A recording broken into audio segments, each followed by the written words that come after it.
Well, if you want to come along, I'm going to try something. This radio is serial number 1417, and it's currently a 20 and 40 meter radio, or I should say 40 and 20 for the band 1 and band 2. And I have this band module, which is 20 and 17, and I want to see how hard it is to swap them. So if we go into the settings, you can see that among all the things you can set, like cal and noise blanker and output power, one of them is B2. So if I edit B2, it says 14 megahertz. That's what we expect. And then if we exit and I change to band 1, and we go back in band 1 and edit that, it says 7. So I think that's the only thing we need to change when we swap band modules. So I'm going to power off, and I'm going to swap this and see what happens. So we've only got one screw here to remove. We'll do that quickly. And then we'll unplug the speaker and set that aside. And then you can see what we have to work with here. We'll pull out the KT1 tuner. That's just 2 screws and 3 connectors, so that should be pretty quick. We pull that off the top. I've got heat shrink tubing on the screws so I don't lose the standoff, so those will hang in there for us. Set that over there. And now we've got one screw in the middle of the K1 2-band filter module. So we'll pull that out. And then I think we can pull it right out of the middle. Yep.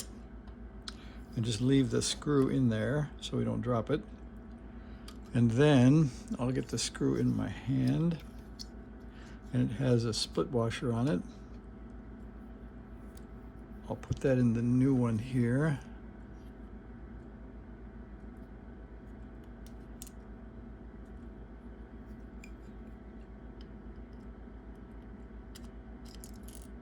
Well, I didn't make that at all. I think my screwdriver is magnetic. Let's try that.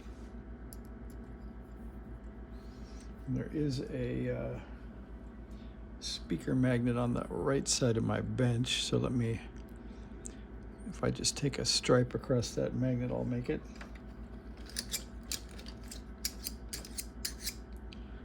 All right, now we should be magnetic. There we go. So we'll put that in there. And then we drop it down onto those 2 connectors.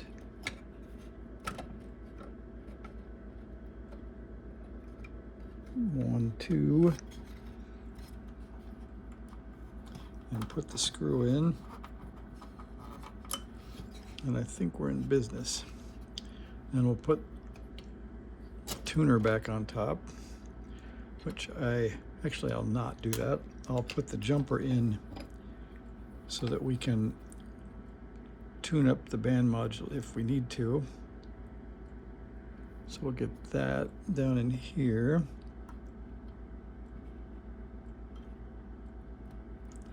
Okay, and that's the 2 outside pins, either the inside or the outside row works. So we're going to try this and see if we now have a 20 and 17 meter radio. And like I said, the only thing I think we need to do is tell the front panel what bands we have. Oh, and put a speaker in, that would be nice. Let's turn that off. So this goes the notch forward. Okay, that's in. We'll set that underneath the side. Okay, now, if you look, when I hit the band selector, it's still going to say 7 and 14 because we didn't tell it that it isn't 7 and 14 yet. So we want to make it 20 and 17. So we'll edit.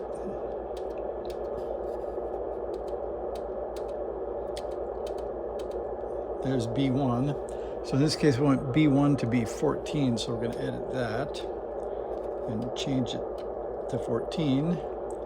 And then we'll exit. I don't know if I have to exit or not. Then we'll change bands. And now this is B2. And B2 in this case, edit. There we are, 18 megahertz. So I think that's all we need to do. And now we can try out. We know at least there are some stations on 20, not too many. There's supposed to be a beeping happening at 14060.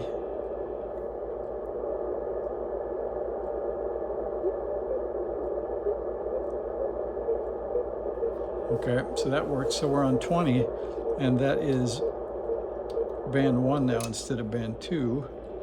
And then I believe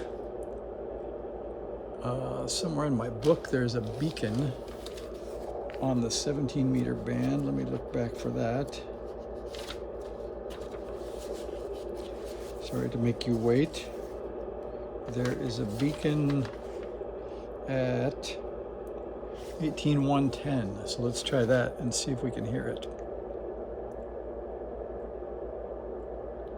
And so that may not happen for a bit. So let's remember that band 1 is the back row, band 2 is the front row, and we will just check to see.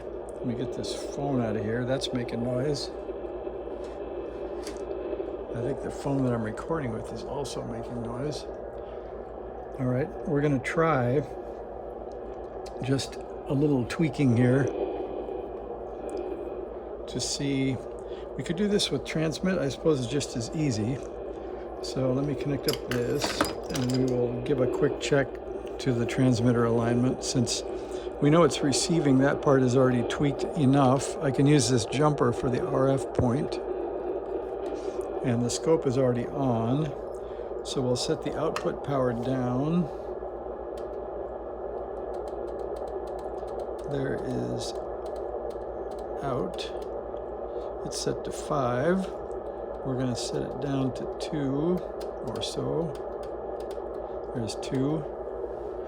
And then we're going to try to transmit, and we are on 18. I guess we'll just try it at 18110. And it right now says, oh, same mistake I made last time. I forgot to set the RF detector. So I'll turn that off, and I'll set the RF detector to internal instead of KAT1. And that's way back in this corner. I'll zoom for you. So right in here, there's a jumper that says KAT1 and K1. So we're going to move this from the right 2 pins to the left 2 pins. Now we have an RF detector, so we should be able to set 2 watts and get 2 watts. So let's try that again.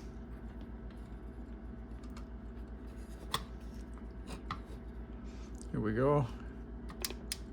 So we're at 18110 again. I'm going to hit tune. Okay, now we get a little over 2 watts, so we'll turn that down.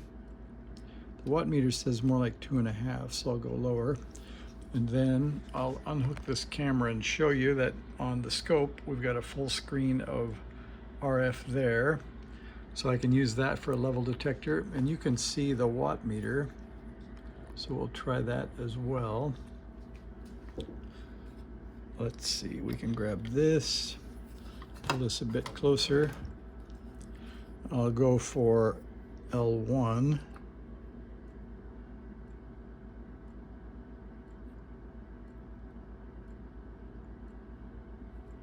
Oh, pardon me. So if you saw what I did wrong, so we'll stop transmitting because I'm on band 1, and I currently have the radio set to band 2, which is 18 megahertz.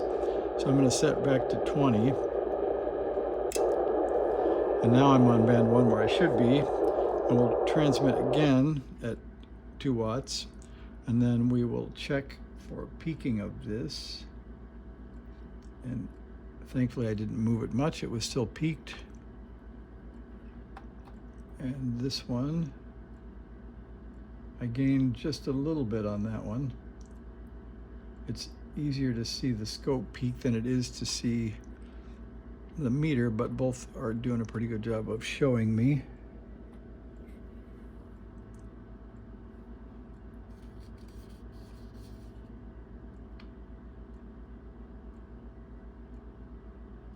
That's the peak there. And yeah, this was pretty well aligned, so that's good. So we're at about 2.4 watts now instead of the 1.8 or so that we started with. So we will switch bands to 18 and then try the front row here. So I'll tune that power down just a bit. Okay, I guess I'll get closer to 2 watts. Here we go. And that was also exactly peaked. So it does look like you can take a tuned band module, change B1 and B2 settings, and be on the air pretty quickly. Yep, this is whoever aligned it before did a good job. Well, I got a slight gain on that one.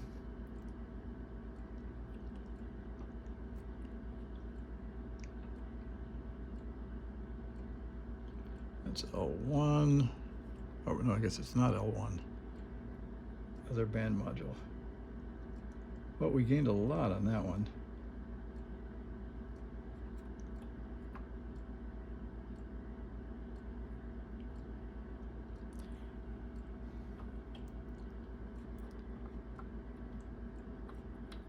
I guess a lot is relative, though, in terms of percentage. It's probably not much, but it is peaking slightly anyway, so that's good.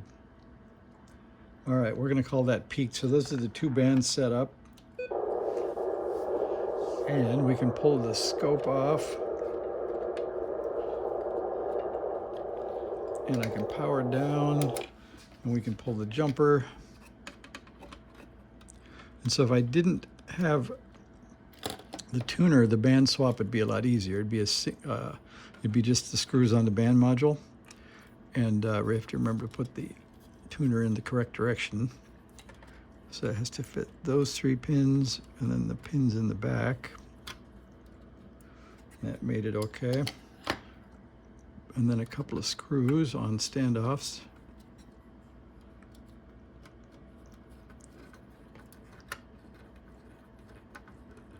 Okay, so I think we're about in business. We'll go ahead and try this and see if the tuner tunes up on the new bands.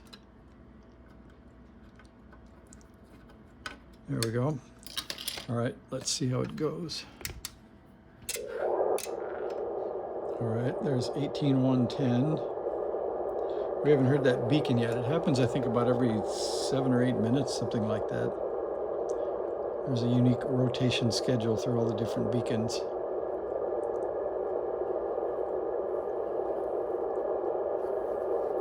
Not much going on 18 megahertz.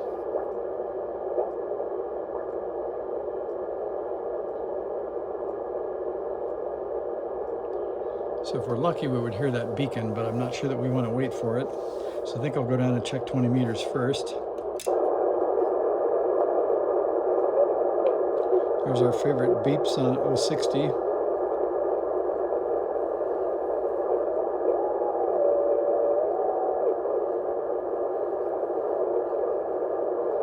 Well, it's kind of fun to be able to change bands. It's pretty easy. I don't hear many stations on, but I'd say that was a success. So hopefully you guys didn't mind checking out what it takes to change a band module. I guess we could do it for speed, but I guess you guys get the idea. It's fairly easy. It's 3 screws, and you don't have to do anything to tweak the filters other than change B1 and B2 on the front panel settings, and you're in business. So now my 40-20 meter radio is a 20 and 17 meter radio. So thanks for watching. See ya.